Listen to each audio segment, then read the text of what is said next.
like These that. two old ladies.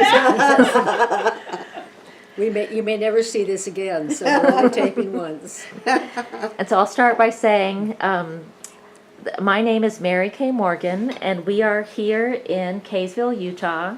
And today is November something, 19th? That's a guess? Yes. Okay, November 19th, 2018. And I am here with, I'm going to have you guys say your names. And so, Aunt Alta, what is your full name? Alta, you mean my maiden name? Mm-hmm. Alta Agnes Rasmussen Lloyd. Wonderful. And so also here is my mom, Lynne, and I'll have you say your name. Lynne Cannon Morgan, and I always regretted that I didn't have a middle name. You can have mine. So voices off screen, we can just do voices. We'll have you say who you are. So also here is Pam Elder. You better put Her Lloyd. maiden name would be Lloyd. Lloyd. And I'm Andrea Lloyd Williams, Alta's daughter. And we have one of Andrea's grandchildren also in the room with us. Yeah, Millie. And so to start with, Alta, how about when and where were you born? I was born in Sublette, Idaho, the 11th of December, 1930. And you said that when you lived in Idaho, you lived on a ranch, is that right? Correct. That's where I was born. It was in a community where there were just ranches, no stores or anything like that. It was 18 miles to the nearest store. And we lived in a log house with wood-burning stoves, coil oil lamps, and no indoor plumbing. And to get water, you would have a big barrel that they had on a slip. They called a slip. It was made out of wood, and a horse would pull it. And they would go down to the river, to the stream, and get water each morning, early in the morning before any animals were up or about, and they would bring it up to the house. And then you would carry that water from that barrel for use into the house. And they would have a tea kettle on a wood-burning stove, and on the end of the stove was called a reservoir, and it had a lid that you'd open up and you'd fill it with water, and it would heat from that wood-burning stove, and that was how you got your hot water. Wow. And so growing up on the ranch, can you remember some of the earliest chores that you had? Well, dusting, because that was my sign, was to dust the house, and sometimes you'd help with the wood, picking up chips or something like that to start the fire. But I was very young when I lived on the ranch. And so when you say chips, what does that mean exactly? Okay, you know how you take wood and you just cut it in chips, just little pieces of chip. Have you ever seen anyone cut a tree down, how they chip it out? Okay, it's chips like that. When they would cut, they had to cut the wood with axes. And so when you'd cut it with the axe, sometimes they would chip it out if the logs were big. And so you'd collect those because that's what you'd start the fire with. Okay. And how about besides dusting and then collecting, what other kinds of chores did you have at the ranch? Not much, because Okay. I was little then. And you said your first grade and second grade experience were there at the ranch? Or No. was it at the ranch? Or? No. In the winter time, we would live in a town called Malta, How far away was that? about 18 miles south of Malta and about 40 miles south of Burley. 18 miles west of Sublette and 40 miles south of Burley. Okay. And we would live down there in the wintertime. Mother would live with the children that were going to school in the wintertime in Malta. And so in your family, how many siblings do you have? I am the youngest of 8. Okay. Okay. So when you started first grade, so before you started first grade, did you still spend time in town with your siblings who were going to school? Because if your mom was there, were you there too? Yes, because Okay. I was going to school there. Okay. How about when you were only 3 and 4? No, we were up on the ranch then. Okay. And I don't remember how the boys got to school down there. They did have a school in Sublette at one time, but I'm sorry I don't have the memory of them that's because okay. my oldest sister was married when I was born. Wow. Wow. And so what was the school like in Malta? In the school, it had, in one building, there was the elementary school and the high school in another section of the building. And that we had first and second grade together with one teacher.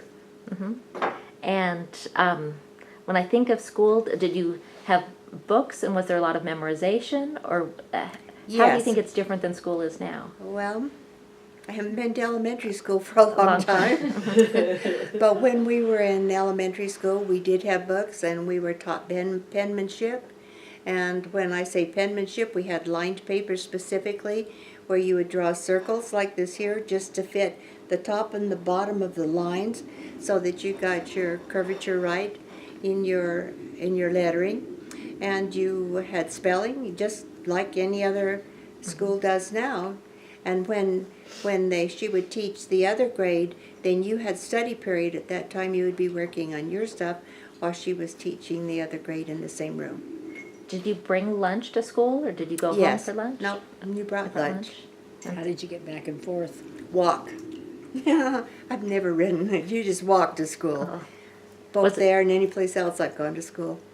Did you walk with your siblings or with other friends? No, I didn't have siblings, but I had friends that were close that we would walk together with. And then in my second grade, I had a niece that was, it started first grade, so we would walk to school together. Wow. And how about so after you moved to Kaysville for third grade, is that right? Yes. And was Kaysville very different than your previous, where you had lived in Idaho? Oh, like a different world. The house that we moved into in Kaysville had a furnace in it, so there was type of central heating put in it. Well, when we first came, there was just the wood burning stove, but then they put a central heating in. But we had electricity in the house and indoor plumbing, which was wonderful. And you had a main highway that went past you, very different than where I lived on a ranch in Idaho. And so Kaysville's changed a lot between when you first moved here and now. Okay, so in what ways has Kaysville changed for the better, do you think, during the time you've lived here? Better snow Better. removal. Yeah, she's right. Better snow removal. I'm just thinking of how different Kaysville is now. It was a farming community when we lived here, and the areas that are now considered almost the central part of the city were farms. So, and now there's hardly any farms or orchards left in Davis County or in this area because of the growth. So I don't know if you'd say better or worse. Or just different. Depends on what you're looking for.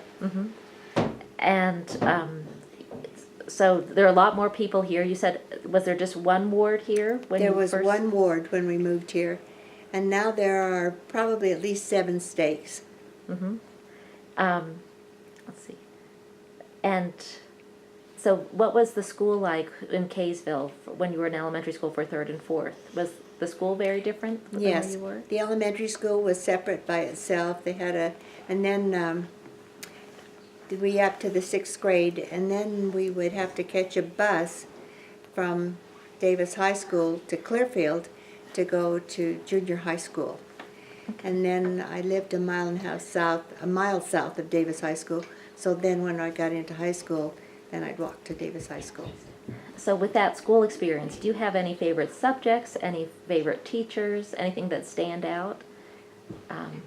One thing I did learn in school, when my friends would say, or the friends ahead of me in school would say, don't get this teacher, they're really hard. If I got that teacher, they were my favorite teacher. Okay. It was interesting because they were very good teachers and I enjoyed their classes. But I remember being scared to go into their classes, but I ended up liking the teachers. That's fun. You like to challenge. And did you have a choice of which teachers you had? When they said, don't get these teachers, did you have a way to Well, like when you choose? got into junior high school and things like that, the classes you signed up for, you could try, but usually they just assigned you. And were there electives? Like, could you choose music versus languages versus, were there certain things? In high school. In high school you did. What kind of electives did you choose? Well, I played the violin, so I was in the orchestra and the musical things of the school. When did you start playing the violin? When I was about 9 years old. Okay. So that was after you moved to Kaysville, is that right? Yes. I went to school at the elementary school, and Dr. Gleason was over the music, and he came and he said that they were going to start a music class. And it was going to be violin music, and if anybody wanted to learn to play the violin, they could come. Well, my folks had an old violin that one of my brothers had broken his leg, and they somehow got that violin for him. I don't have the background because I wasn't even born at that time. And the violin was there, so I went home and asked my mom and dad if I could take that violin and go take that class from this Dr. Gleason. And so I did. And I started in there, and then he said to me, "You tell your folks you need a teacher." And so I told him, but nothing was done. And then a few weeks later, there was a knock on the door, and there stood Dr. Gleason with a music teacher, telling my folks that I needed a violin teacher. And this teacher is really excellent. And it was Mrs. Johnson was the teacher. And Wow. so the folks then started me with violin lessons. And how long did you take violin?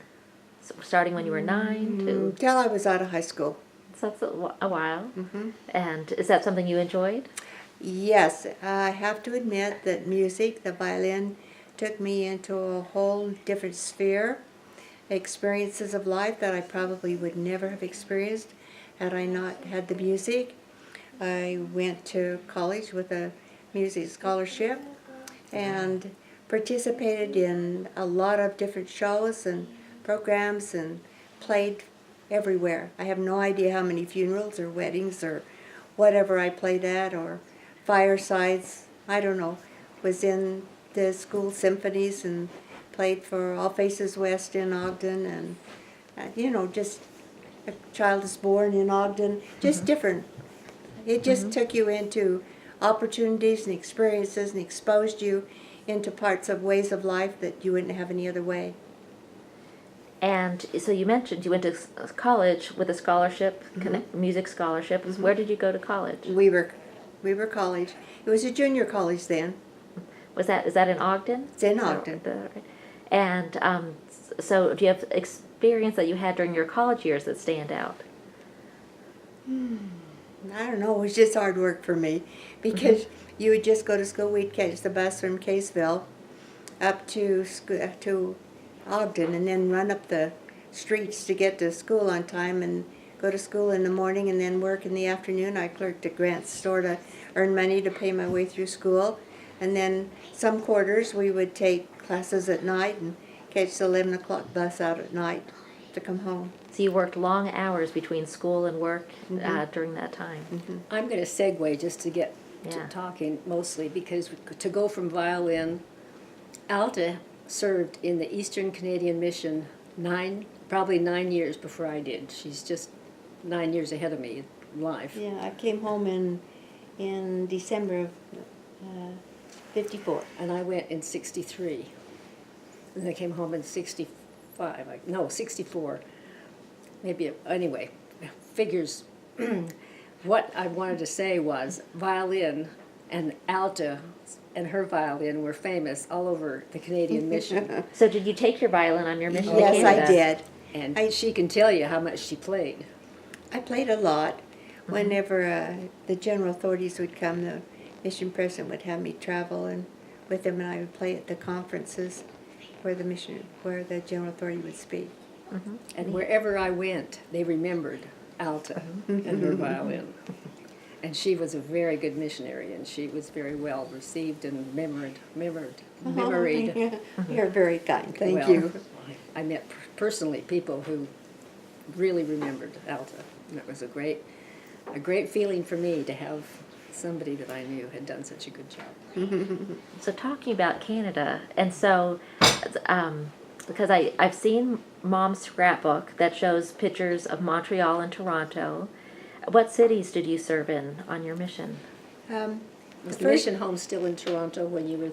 Yeah, that's it, on Beautiful 133 Lyndhurst Avenue. Yeah, it was a beautiful, beautiful home. It was, and I served in the mission home as the personal secretary to the mission president for about 8 months. And then I served in Belleville, Hamilton, Ajax, Whitby. I think that's actually the only places I lived in those areas. And so did you not serve in Montreal? No, Okay, you were, no. In fact, we had a hard time getting missionaries into the eastern part of Canada at that time, into Quebec and Montreal, Well, that we were area. in Montreal, but we did not have missionaries in Quebec, so we No. were just a little it had bit. progressed a little bit. And Yeah, well, we had missionaries in Montreal. Yeah, But but you didn't have. a lot. Well, Yeah. when I went into the mission field, though, I was number 24 missionary in that mission, and by the time I came home, there was over 100. But you have to remember the timing of the years Wow. and the war and That's right. and young men coming back to be able to go on missions. when you say you were missionary 24, does that mean you were the 24th missionary ever in that mission, or at that moment? They only At had that 20 moment. At that moment, there were 24 serving at the Missionaries. time. And then they just started to come more and more. The numbers So within a short raised. time, the mission was enlarged, big. So one thing that I think has changed is when my siblings went on missions, they spent 4 weeks, 2 weeks, I don't know how long, in a MTC in Provo. That was not the case when you went, is that right? No, there was a home on State Street. In Salt Lake? Or? In Salt Lake.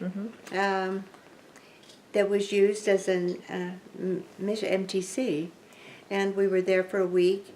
We didn't have training for discussions and stuff like that there. We had general authorities that spoke to us. We were there for 1 week. However, I was very fortunate because I had served a state mission, so I knew the missionary discussions by the time I got into the mission field because I had already served a state mission. And when you served, were there a specific number of discussions that they had at the time? Yes. Do you remember how many? I don't know if it was 6 or... 6, I think. You're right, Mr. Brown. That's the right thing to say. And then you go and tell them what it's really like. Yeah. It's always you're right, Mr. Brown. Oh, yeah. Okay. What's funny is sometimes when you're giving the Right discussion, into Brown. Mr. Brown You appears. You have to Whether change- Mr. Brown was present or not. or you use the wrong because you'd memorized it. And so, like you mentioned, when you first arrived in Canada, there were 24 missionaries there. How many were French speaking? None. You know, all English speaking. And the cities that you lived in, were they primarily English speaking? Well, Toronto, when you would go tract, you had no idea who you were going to meet because they were from all different countries. And a lot of it was done by, what can I say? What word can you use? You Try to communicate somehow. Whether it's gestures or Yeah. they might you not don't really understand your teach English. them, and you need an interpreter to teach Yeah, them. yes. And so, but there were also English speaking people. Oh, yes. Some were Oh, English yes, speaking. yes, yes. But you never knew because there was so many different cultures there. And I don't know. I don't expect you to remember if there were multiple stakes in Toronto at the time. There were no stakes. There was a mission and there was one chapel. One chapel in Toronto. Was there a branch, of but not a Yes. ward, but maybe a branch? No, Was it that was a all under a mission. So it was a branch in Toronto. Yes. Okay. Okay.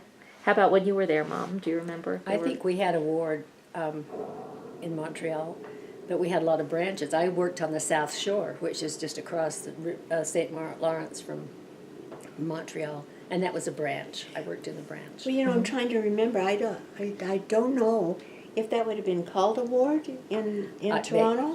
I have no idea, so I shouldn't have said that because No, I don't because know. I don't know either. Because we used to go out to the branches, so it could have been a ward.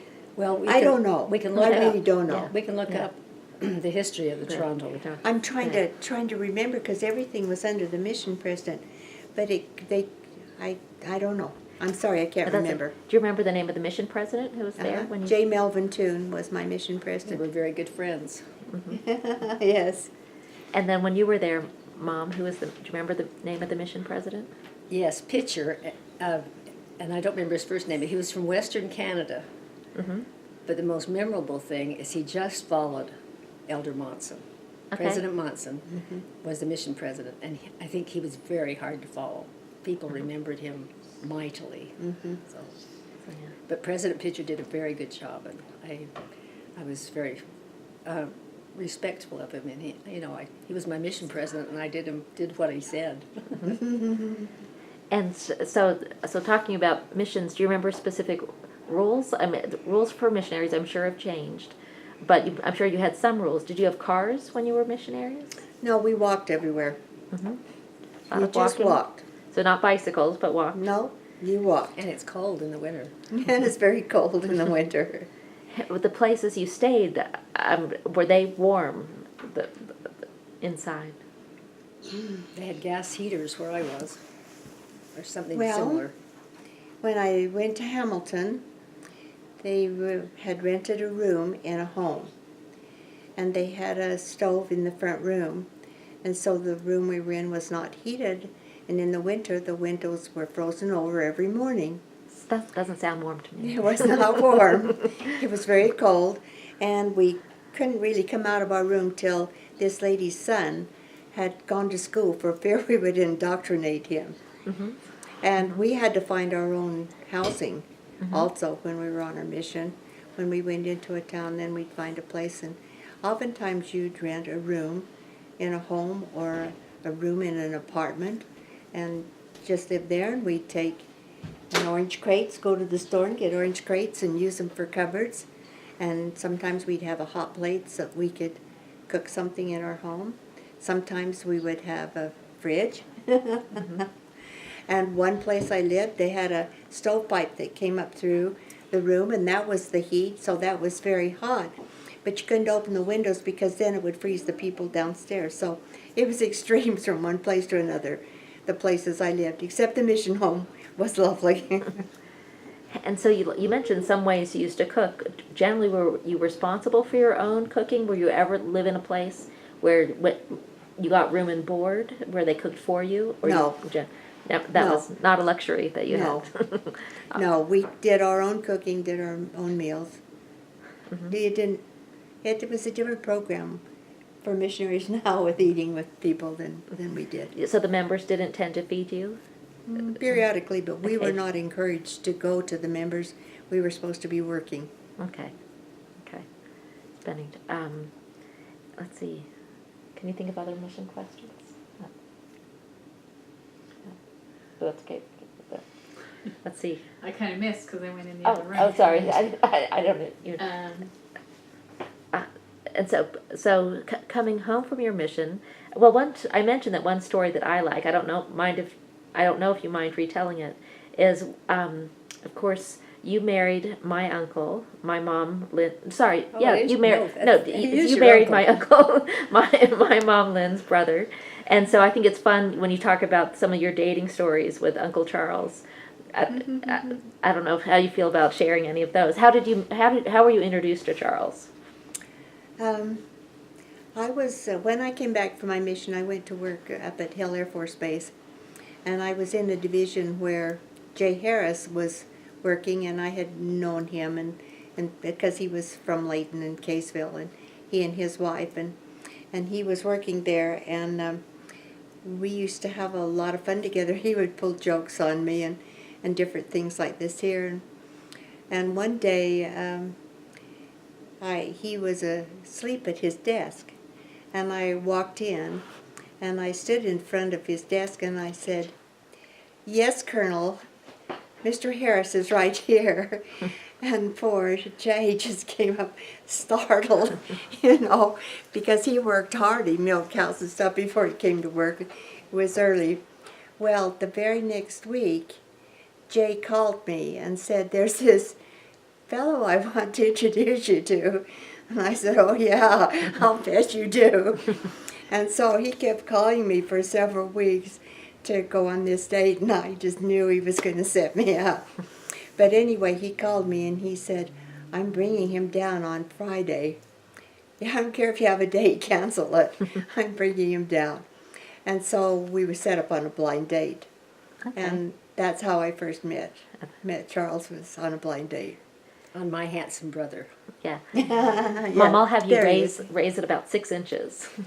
Because that's great. Thank you. And that's You don't what he have to- looked like. at the time. So that was back in his military. That's it. That was, So how long was he in the Air Force? uh-huh. Well, actually, it was interesting. He was stationed at Hill. And I met him in November. And then he was discharged. Let me see. When was he discharged? He was discharged the June before we were married. Okay. And then he taught school out at Clearfield Junior High School. And so we dated for about 13, 14 months before we were married. Now you mentioned that's the second date that you had after the blind date. That you've written that story in your history that you've written. But do you mind sharing that experience? That's a fun story. Okay, poor guy. I was a farm girl and he was a city slicker. and I had a date with him, and my brother hadn't come home to milk cows. So I had to milk the cows. When you live on a farm, that comes first. I mean, that's all there is to it. And so I went down, and he came, and Mother showed him down to the barn, and I was just finishing milking these cows. And just as I was finishing my last cow, the neighbor lady came through the door, and she said, "Alta, my milk boy has not shown up. Could you milk my cows?" How many did you have at your house? I had about 5 Oh then. my God. Now, was that the Hollis? The Hollis. And I said, looked at Chuck, and he just looked at me, and I said, "Sure." And so he walked with me, and we went over to the neighbor's house. And I think she only had 1 cow, maybe 2, but I think she only had 1 that was there. And so it was just out in the corral, and I just climbed over the fence and took the stool and sat down and milked the cow. And when I came back, of course, fortunately, she was an easy milker, and this bucket was full of milk.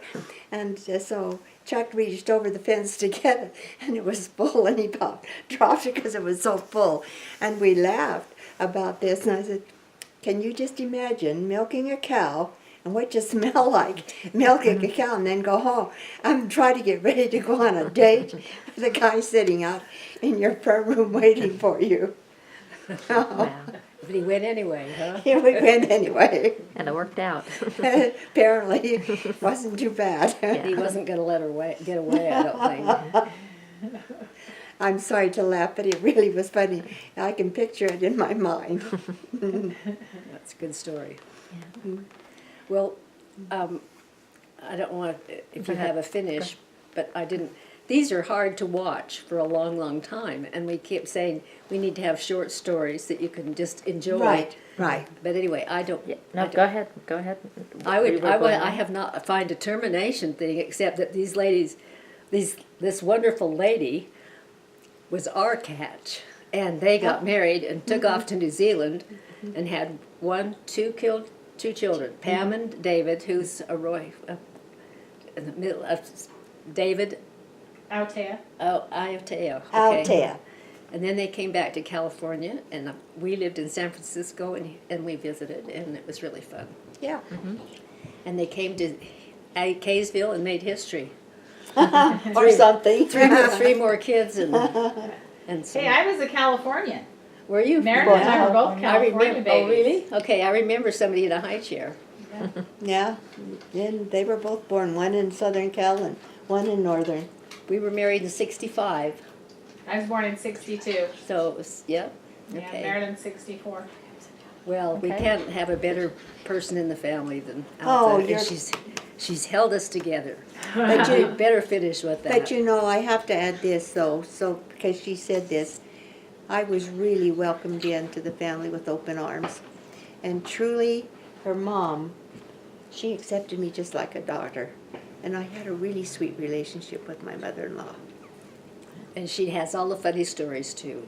Mother's a real gem. And every time I think of looking in this camera, I think it's gonna. When I look back at it, it's gonna be my mother sitting right there, making that same facial expression. And it's really not easy.